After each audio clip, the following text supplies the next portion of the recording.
Please know I am but a humble Ravenpuff and do not own or take credit for any of the magical fanfictions on this podcasting channel.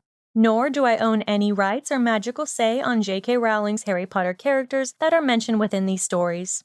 These fanfictions are the result of much more creative and dedicated minds than my own, and I will be introducing these authors as well as where to find their other works at the beginning of every episode. Hello, my magical brethren, and welcome to Fawkes Fics, a podcast that attempts the Sonorous Charm on some of your favorite Harry Potter fanfictions. So whether you're taking the night bus across town, de-gnoming your garden, or simply shopping through Diagon Alley, this is a podcast that allows even the busiest witches and wizards a chance to listen to their favorite fanfiction. So I'd say it's time we take a page out of Fawkes' book and light up this week's fanfiction. Fawkes Fics presents the unabridged audiobook of Isolation, written by Bex-Chan and narrated by Fawkes Fics. Bex-Chan's novel-length fanfiction can be located on fanfiction.net as well as archiveofourown.org.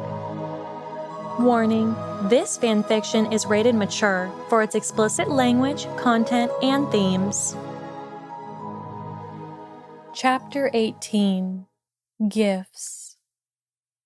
Hermione felt the mattress shift beneath her, and she stifled the groan that had tickled her tonsils as Draco closed the door behind him. The cold always seemed to replace him in her bed when he left her alone, feigning sleep and feeling disappointed. But this was how it had been for the last few days, and she knew better than to mention it to him. He had made it quite clear that he wasn't willing to broach the subject of their bizarre relationship, and they had seemed to fall into a pseudo-routine since Monday.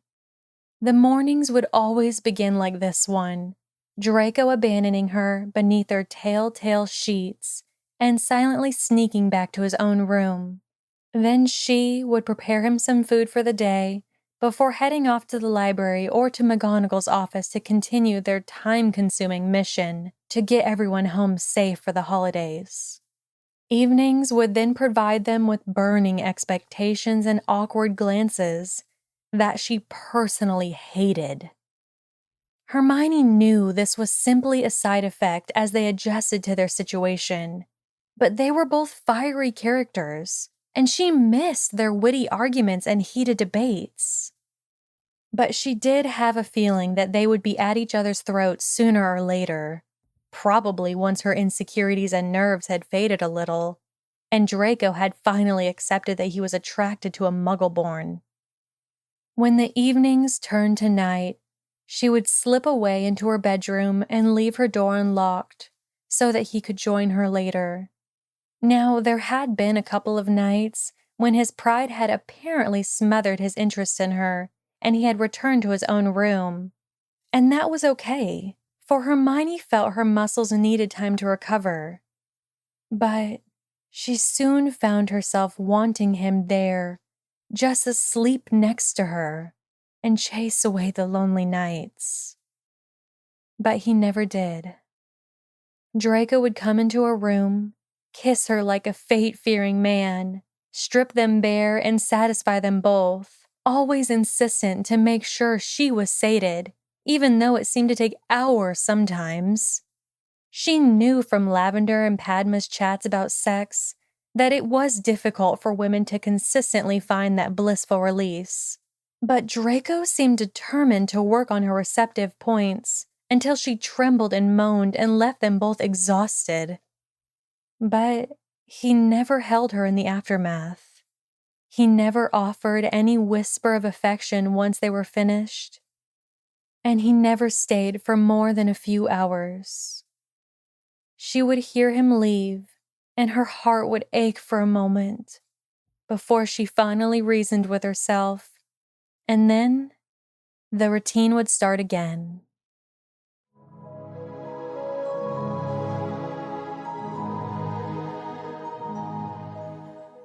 It was the last Saturday before Christmas, and Hermione had agreed to meet Ginny for a trip to Hogsmeade to get any last-minute gifts. Ginny would be going back to the Burrow on Sunday, and while Hermione acknowledged that her friendship with the Weasley sister had been a little strained this term, she would still miss her. "I have a surprise for you," Ginny grinned as they headed into the village. "And I reckon it might actually put a smile on your face." Hermione arched an eyebrow at her friend. "Oh, I'm intrigued." The pretty redhead reached into her bag and removed 2 presents, one fist size in clumsy red wrapping, and the other slightly larger box with gold trimmings. Hermione's confused eyes flickered between the 2 gifts before giving Ginny an expectant look. "Are these for me?" "Certainly are," the younger witch nodded. "They're from Harry and Ron." Hermione felt her mouth fall open. "What? How?" "They sent them back to Mum back in October," Ginny explained, pushing the presents into her friend's hands. "She wanted to surprise you. She knows how much you're missing them." "I can't believe they thought about it so early," Hermione mumbled to herself, stroking her fingertips over the precious packages. "Thank you." "It's no worry," Ginny said. "The red one's from Ron," Hermione finished with a knowing twitch of her lips. "He never could rap to save his life. He used to make Harry and I wrap the presents he'd bought for you and your family." "Lazy bugger." Ginny rolled her eyes. "I'm dying to know what he got you, though. Send me an owl after you open it, yeah? Mum said that my present from him was obvious." "You got presents from them too?" "Yeah, they're waiting for me at home. I can safely guess that Ron probably got me another scarf, but I'm hoping at least Harry was a bit more inventive." A thoughtful expression crossed Hermione's features. "Is there no way we can send them anything back?" "No." Ginny frowned, helping Hermione tuck the gifts into her bag. "Mom already asked Remus. But we don't even know where they are. And Hedwig never waits around to give her anything." "It would have been nice to give them something." "Don't," Ginny warned in a low voice. "These presents were supposed to cheer you up, not make you all mopey." "Sorry." Hermione winced. "Thank you for the surprise, Gin." "It was nice to see you smile," she commented as they wandered into the village. "Right. Now that that's done with, you're going to have to help me pick something out for Fred and George." The pair of witches had spent an hour browsing over their final bits and bobs when Hermione left Ginny to barter over a charmed watch for her dad. The brunette aimlessly strolled along the snow-sprinkled path and admired the striking window displays, all wonderfully decorated with Christmas trimmings and magical trinkets that roused an inkling of festive excitement in her heart. She hesitated at one particular window, humming in thought as a wonderful idea invaded her head and encouraged her to slip inside the shop. She headed directly over to the item that caught her eye and thought of Draco, her mind already made up that she would need to have a word with McGonagall once she returned to Hogwarts. But this item was perfect. "Can I help you, dear?" the clerk interrupted her musings. "Yes," Hermione nodded enthusiastically. "Can I have this, please?"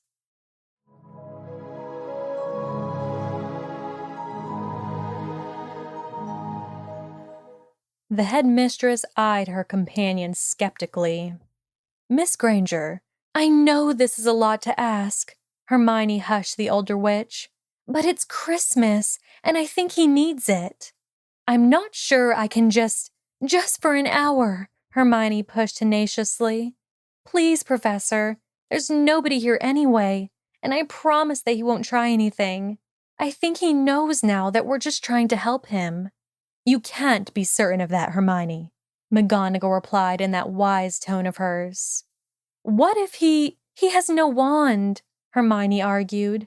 "He has nowhere to go, and he is better now." "Hermione, look," she blurted, the desperation loud in her voice. "I will make sure that nothing goes wrong, I promise. You know I am capable." McGonagall tilted her head and regarded her student with warming eyes. "Why are you doing him this favor?" Hermione schooled her features to appear indifferent. "I just think he needs a break," she offered evenly. "And as I said, It's Christmas.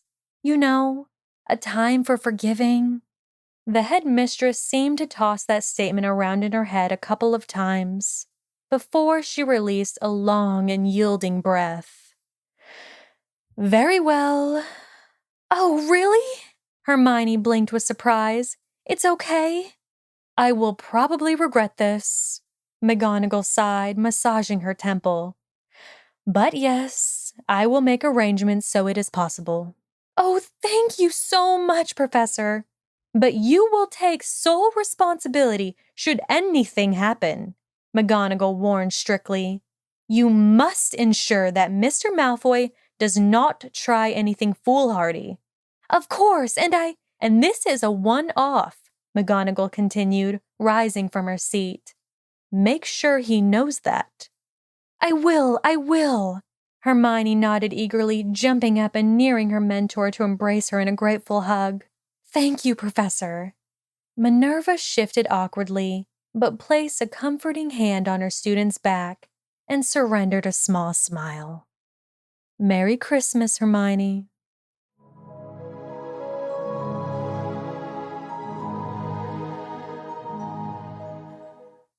Draco swore under his breath, tossing his third attempt into the sink and watching it swirl down the drain.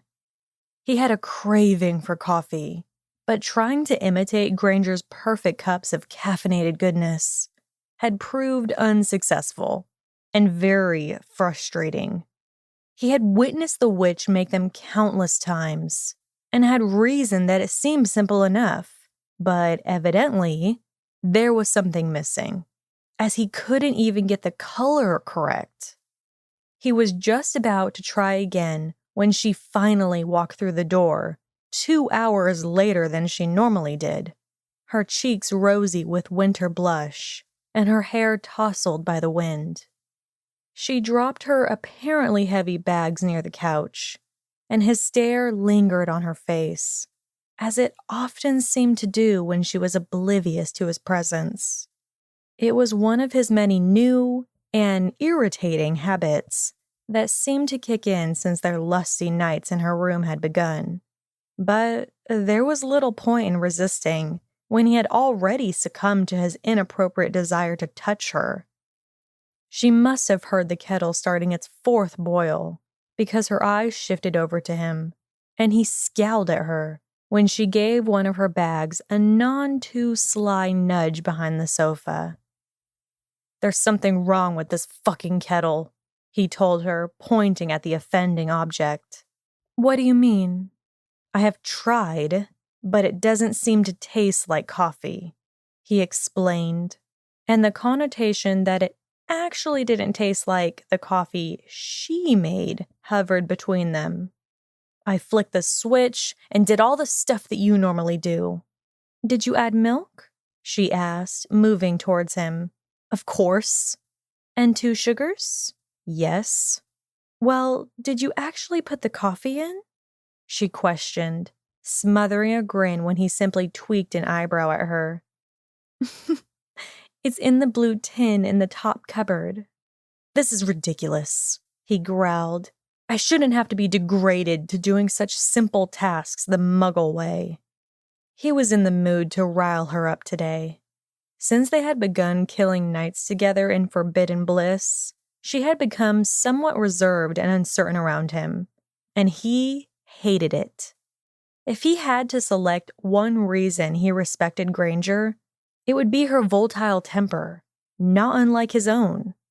And when minutes passed like hours in this prison, her passionate opinions and skill to beat him down with witty words made the days bearable. And something about the flicker of flames in her eyes, when she was mid-rant, made his groin jerk. Combine that with his genuine agitation at being stuck in this dorm all day, and that she had apparently bought him something after he had specifically told her not to, the scolding words simply tumbled out of his mouth. It's not degrading, she countered quickly, giving him a stern look that perked his interest. This is how people do things without magic.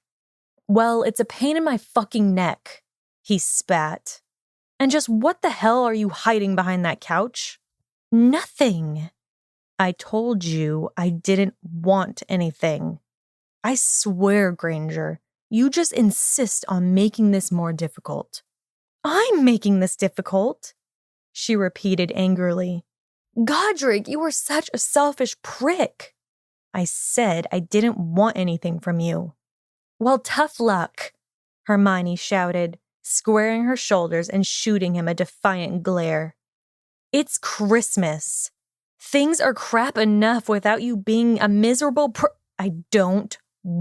I am not finished, she scolded. Bloody hell, Draco. Why have you got to question everything? Because I am not exactly in a position where I can give you anything back, he yelled, raking his tense fingers through his icy hair. I don't want to have a list of debts to you. I don't want anything back, she said slowly. I never expected anything. Then why bother? He interrupted. Because it's Christmas, she sighed, her eyes forlorn. Just trust me on this. I have no reason to trust you, Draco interjected, noting the disappointment flash across her hazels. You have no reason to give me anything. Draco, it's just something nice to do. Fucking nice, he grumbled coldly, curling his lip as though the words scorched his tongue. You Gryffindors are so pathetic. I am not pathetic, she ground out between her teeth. And don't you dare. Well, Granger, don't talk such bollocks then. You know, it's okay to trust people and to be nice every once in a while, she argued with rising impatience. It's okay to care about other people, Granger. And it's okay to not turn into your father, Hermione ranted, regretting her words when a dangerous expression stole his features. I warned you, he hissed slowly, never to mention my father. Draco, you think spreading your legs for me gives you the fucking right to bring up my family? He sneered, bringing his face close to hers. I just want you to realize that trusting people does not make you pathetic, she protested, moving close enough that his breath tingled her forehead. It doesn't make you weak or inferior. What do you want from me, Granger? He asked with an exasperated look. You want me to trust you? It would be a start. For fuck's sake, he muttered under his breath. This argument is completely irrelevant because you don't trust me. Hermione released a wary breath and raised her fingertips to brush against his jaw. But I'd like to, she told him quietly, relieved when the muscles in his face relaxed under her touch. But she was completely baffled when his lips twitched into a demi-smirk. I've been wondering when you would get all bitchy again, he remarked, pulling his chin away from her soothing touch, as his features quickly turned sour again. Look, Granger, I was under the impression that we had agreed to just ignore Christmas. Well, I changed my mind, she said defiantly. I want Christmas to feel like Christmas. And I refuse to let you bugger it up. Well, I don't see the point in all of this, he fired back, feeling his insides clench as he watched her temper flare. It's just a day. Ugh, that's enough, she shouted, slicing her hand through the air for finality. We're done talking about this. Just then, watching her temper spark, Draco cut her off, leaning in and capturing her mouth with a swift and heated kiss, silencing her and grabbing her face roughly, maneuvering them towards the couch with stumbling urgency. When the backs of her thighs smacked against the armrest, they separated lips, and he watched the embers dance in her half-lidded eyes for a moment as her surprised little breaths licked at his skin. Privately scolding himself for getting too carried away, he put the distance between them again and fixed her with an indifferent mask. "Fine, Granger," he mumbled. "Do whatever you want." "I just want a semi-normal Christmas," she whispered sadly, resting her hands against his chest and rubbing absent patterns across his collarbone. "And I would like you to take part in it." Draco frowned and closed his eyes. "Why?"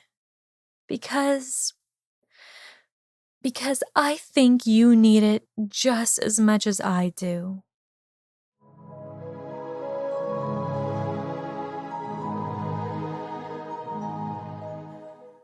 In the week leading up to Christmas, the days and nights all seemed to seep into each other, and the dawns and dusks became interchangeable figments of the winter sky.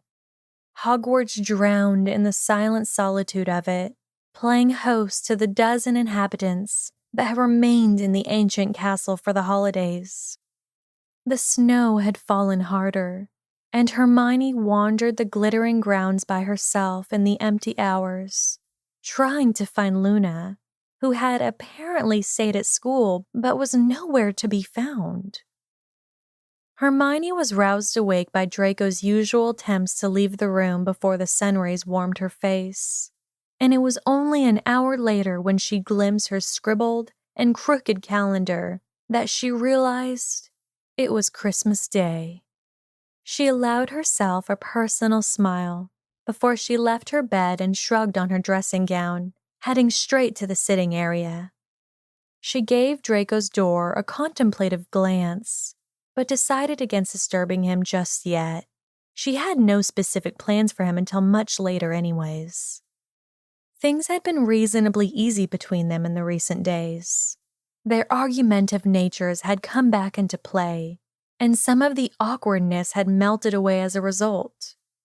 Although Draco was still adamantly refusing to acknowledge anything close to a festive spirit. They bickered and rowed, as they had before, but he had refrained from using the word mudblood, and the passion of their squabbles usually led to an interesting hip lock in her bed. She had tried to rationalize her growing feelings for Draco, but per usual, reason seemed to abandon her whenever he was concerned. She moved to the Christmas tree and eyed the small selection of gifts. The ones from Harry and Ron, and 3 from Ginny, McGonagall, and Neville, as well as a bulky envelope, no doubt filled with money from her parents. From the headmistress, she had received an advanced book on Transfiguration, which she couldn't wait to dive into. She received a selection of wonderfully and exotic fragrances from Ginny, and a box of delicious chocolates from Neville. Harry had given her a photograph, just of the 3 of them, a stunning picture that had been taken last Christmas, with them surrounded by snow and looking completely immune to the cold spin of the world.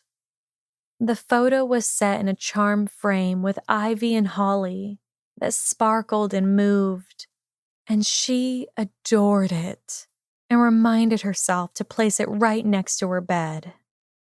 She moved on to Ron's next, peeling away the hastily wrapped paper, but then eyeing the jewelry box with trepidation snaking up her spine. There was a locket inside, and it was beautiful, heart-shaped, silver, flecked with yellow gemstones that twinkled by the light. It was striking and feminine, but just not her. She studied it with guilt rising into her throat, when a familiar voice behind her made her start. "It's from Weasley, isn't it?" Draco questioned bitterly. "I had assumed that you two were just friends." "We are just friends," she cut in quickly, rising to her feet. His jealous eyes shifted to the offending object. That necklace says otherwise. Friends give gifts at Christmas. So do lovers. Draco.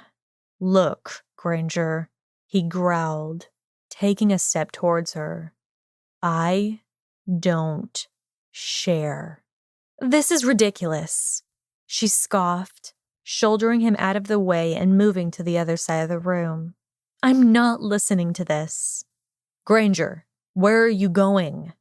For a shower, she snapped over her shoulder, slamming the door behind her with a shrill smack.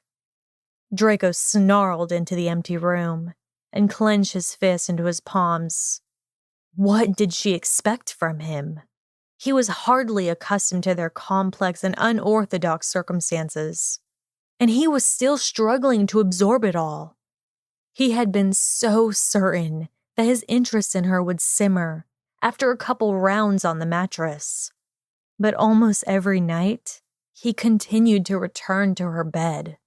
Her lack of experience was oddly charming, and now that she had finally reverted back to her feisty ways, he just couldn't help himself.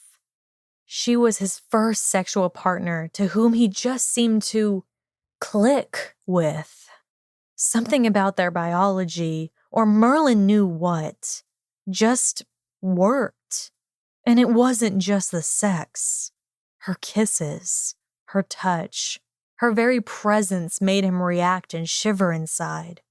And he still had no clue what that actually meant.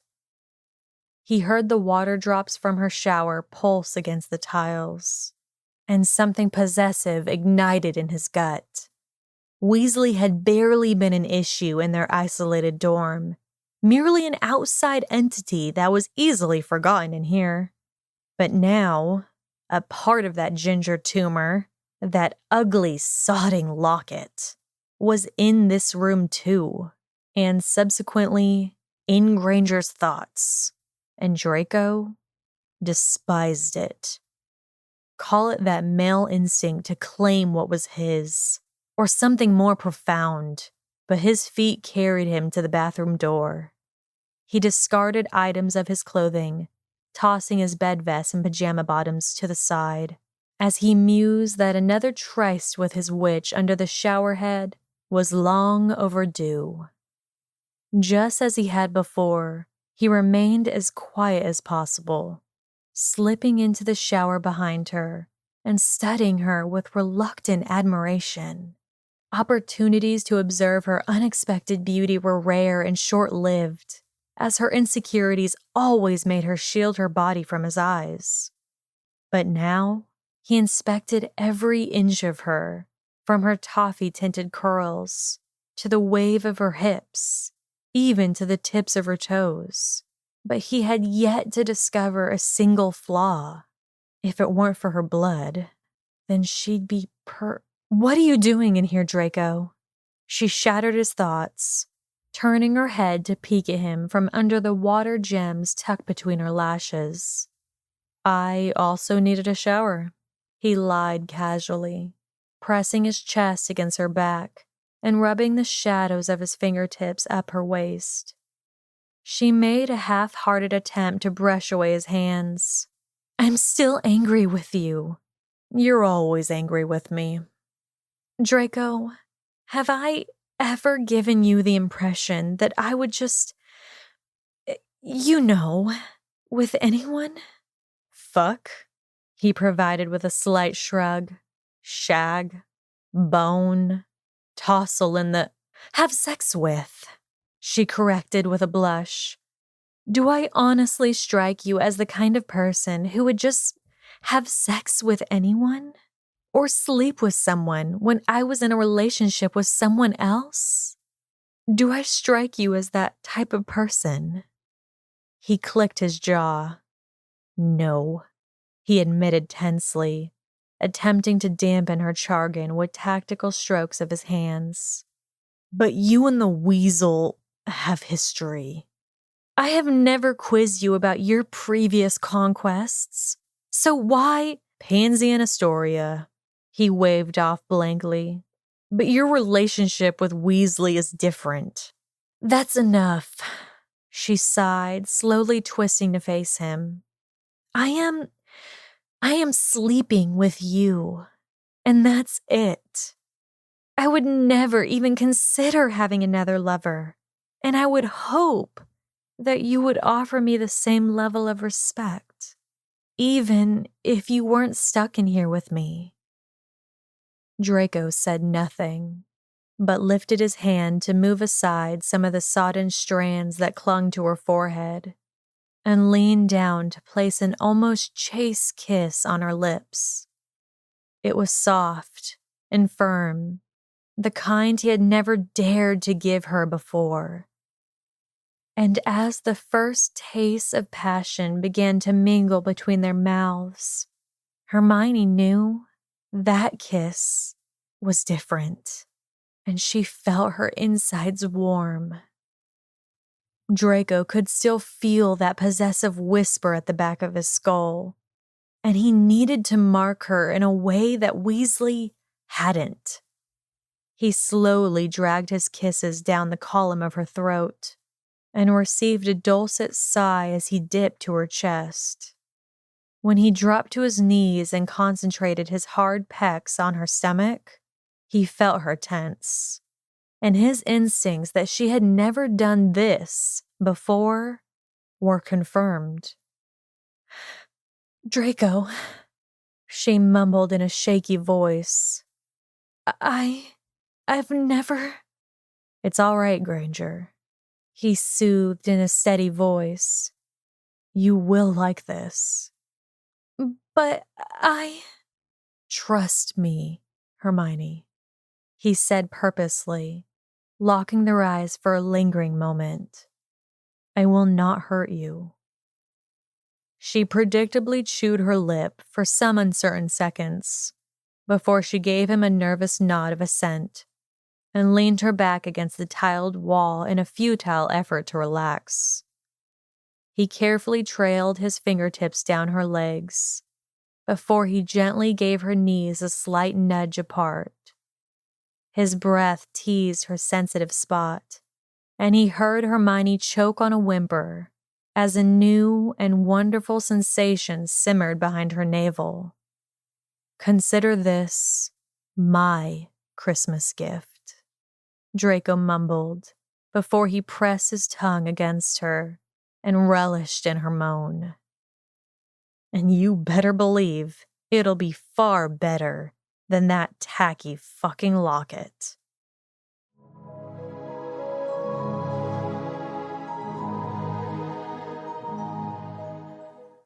Well, I guess it's time, Hermione murmured. What for? To give you your present. Draco scowled at her, but had to fight an amused grin that almost threatened to betray him when she almost fell off the couch. After their 2-hour-long shower, Hermione and Draco had moved to the sofa, tangled in a batch of conjured sheets, and the day had been spent with lazy conversations, debates, and a turkey sandwich dinner in between amorous intermissions. Night had stolen the skies before Draco even realized it, and a quick glance at the clock told him it was almost 11:15. It had been far from the conventional Christmases with his family, but it had been bloody decent, actually, considering the circumstances and all. I mean, how could any self-respecting male complain after a day dedicated to sex on the sofa?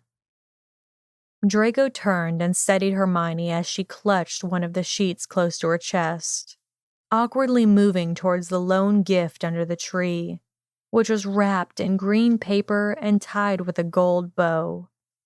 He reluctantly pulled himself into a sitting position as she placed the package in his lap and sat next to him with an expectant look on her face. I'd like to point out again that this is unnecessary, he grumbled, pulling away the ribbon as he spoke. Just open it, she frowned. anxiously tapping her fingers against her ankle and checking the clock. "We don't have much time." He tore away the wrapping and slowly removed the item inside, his brow creasing as he felt the soft fabric between his curious touch. It was a black coat, not unlike one he'd had a couple years ago. Simple, and yet evidently expensive with its quality and design. He cocked a skeptical eyebrow and lifted his eyes with the intention of asking why she had chosen this. But she cut him off before he could even inhale. "It's really only half of your present," she mumbled apprehensively. I managed to convince McGonagall to let you out of this room." His eyes widened. I don't understand," he said quietly. I can go?" "It's just for tonight," she told him quickly. "McGonagall has agreed to let you leave here so long as I am with you. But we can't leave the grounds, and we only have between 11 and midnight. So it's like this whole Cinderella thing." Draco gave her a confused look. "The what?" "Never mind." She shook her head. "Look, Draco, I need you to understand that this is a one-off hour for Christmas. And if you try and run away, I will have to stop you." The silver-haired Slytherin could do little but nod absently as he considered the witch before him with complete bafflement. Draco remembered all of his previous Christmases and birthdays. They were all stocked with materialistic objects and empty promises that had been so predictable and anticlimactic in the end. Nobody had ever taken the time or effort to consider something this thoughtful, not even his parents. He could honestly say that the thought of attempting a runner never even crossed his mind. He knew he had no place to go, and it wouldn't only take a flick of her wand to impede any escape attempt anyway. "I am uncertain what to say," he confessed wearily, fingering his new coat and quite surprised that she had managed to guess his taste accurately. "I expected as much." She nodded with a slight smile. "We should get ready. Wrap up warm, okay? It's going to be freezing outside," she suggested, gesturing to his new coat.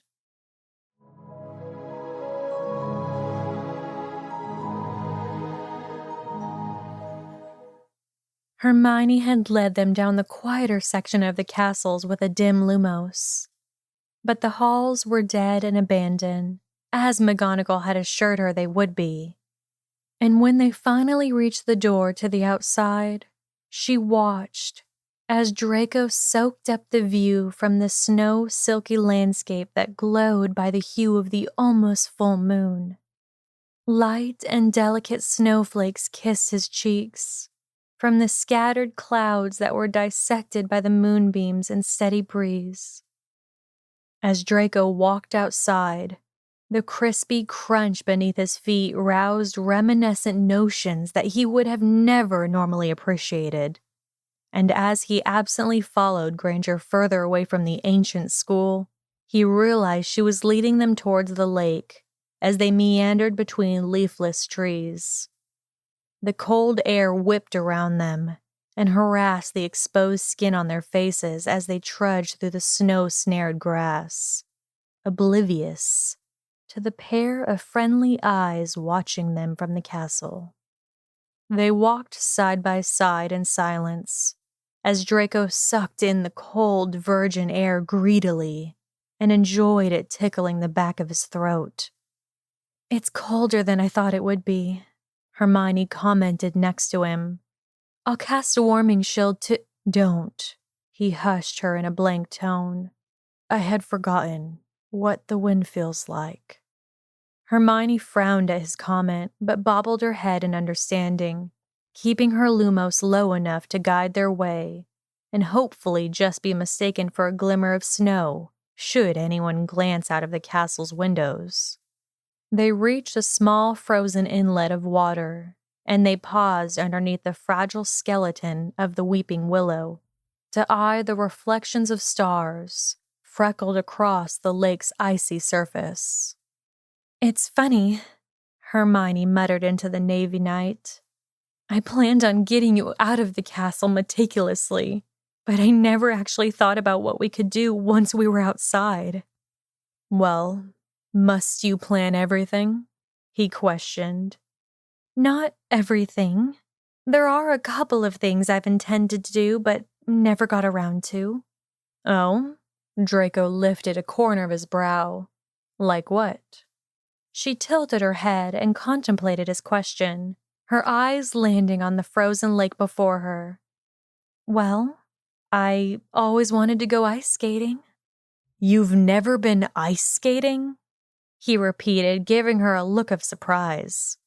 "You seem like just the type that would enjoy that type of thing." "I think I would," she nodded. "Can you ice skate?" "Of course," Draco scoffed. "Well," Hermione swallowed back the lump in her throat and lifted her chin. "Would you teach me?" "You're joking, right?"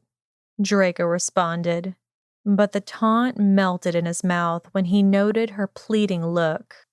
His pebble-gray eyes studied her intently, and his lip twitched before he rolled his eyes in surrender. "Oh, fine," he said, heading towards the edge of the lake. "I suppose it would be amusing watching you fall. What about all the creatures in the lake, though?" "Oh, they get put into a hibernation state when it freezes like this," she explained, following him and reciting a quick transfiguration spell to turn their shoes into skates. "Draco, are you—" She trailed off as he took to the ice with an effortless grace and skill that made her chest flutter for a reason she couldn't comprehend.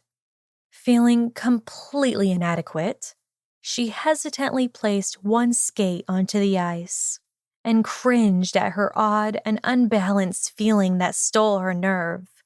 "Draco," she called, bringing her foot back to land. I've changed my mind." "Come on, Granger," he goaded, easily coasting across the frozen lake. "What happened to all that Gryffindor courage bollocks?" I don't like it. I don't like not being in control, and This was your idea," he reminded her with a smirk. "Well, then can you help me?" she requested uneasily, gesturing that she wanted him to come back to her side. "Just give me a hand or something." "If you would just get on the ice, then you'll find—" "Please, Draco," she pleaded, catching his eyes to let him know she was serious. "Ugh, for Merlin's sake," he sighed, making his way over to her and stretching out his hand. "Come on then, Granger." "Don't be a prick and push me or anything," the witch warned, taking his offered hand and bracing herself as she settled her skate on the ice again. She wobbled uneasily, and Draco instinctively provided his other hand for her balance as she hastily placed her other skate on the ice, feeling her nails through his multiple layers as she clung to him desperately. "I don't like this." "I can see that," he smirked mockingly as she wavered on her unstable legs. "Get a grip, Granger. It's a piece of piss once you get going." "Cocky prat," she muttered, staring at her feet. "Just move your skates in diagonal lines," he instructed, slowly gliding backwards and pulling her with him. "I swear, Draco," she whispered, in a tone that was apparently meant to be threatening. "If you let go of my hands, I won't let go," he assured her absently, catching her instantly as she stumbled. "Bloody hell, you really do have no coordination, do you? Now that I think of it, you were crap on a broom, too." "Oh, Merlin forbid I have a handicap," she replied, allowing him to essentially drag her across the ice. Everyone has a weakness. Draco faltered at that comment, but managed to keep them both steady on the ice as he mulled over her words. In the back of his brain, he had half expected that her influence over him would wither once he escaped her isolated dorm. But watching her now, specks of snow trapped between the strands of her hair, a blossom blush warming her features, and trusting him like it was the easiest thing in the world.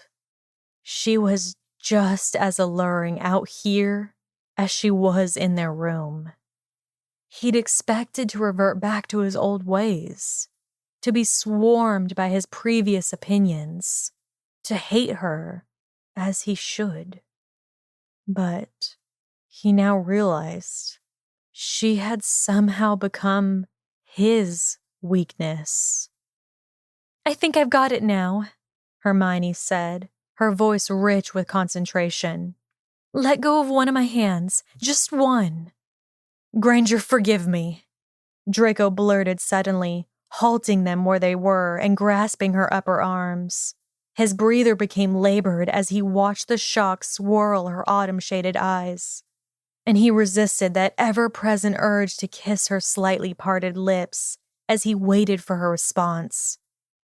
"Granger, forgive me," he repeated, quieter this time. He searched her face as he pleaded with her in his mind. "Forgive me for everything I have ever done and everything I will inevitably do to hurt you in the future." Blame it on the sentimental rush that Christmas had apparently inflicted on the unsuspecting, or blame it on the acceptance that his attraction to her existed beyond the walls of her dorm, or even blame it on the notion that he wanted to repay her for reminding him how the wind felt. But he needed this one moment of clarity before they returned back to the castle. She was the only aspect in his dark existence that was even close to pure and good. And he wanted to savor her before he or the realities of war destroyed this little dose of peace between them. I think I forgave you weeks ago," she told him with a sad smile, leaning up to snatch his lips and seal her promise. She felt tears slip past her lashes as she broke their kiss and rested her forehead against his, clenching her eyes shut to conceal the true level of her affection for him. "Merry Christmas, Draco." And as Draco held her on the ice, closing his eyes and breathing her in, he thought about thanking her for his gift. The gift of this perfect day. Just a perfect day. You made me forget myself, and I thought I was someone else. Someone good.